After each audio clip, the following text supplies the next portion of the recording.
nakakabagbag damdamin, isang libing para sa 23 tao. Maikli lang ang buhay, sino ang makakapagligtas sa natin? Dahil sa sunog, naganap ang libing ng 23 tao na nag-iwan sa 23 pamilya ng tahimik na dalamhati. Ito'y nagpaalala sa mga bata at guro na nawala sa atin ng masyadong maaga sa sunog sa bus ng paaralan sa Thailand. Sa likod ng bawat nawalang buhay ay may hindi natapos na pangarap at mga salitang hindi nasabi.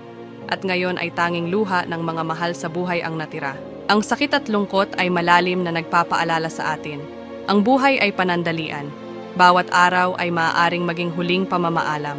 Walang mas mahalaga sa mundong ito kaysa sa buhay. At wala nang makakapagligtas ng buhay kundi ang Diyos. Sinasabi ng Diyos, "Ako, sa makatuwid bagay ako ang Panginoon, at liban sa akin ay walang tagapagligtas."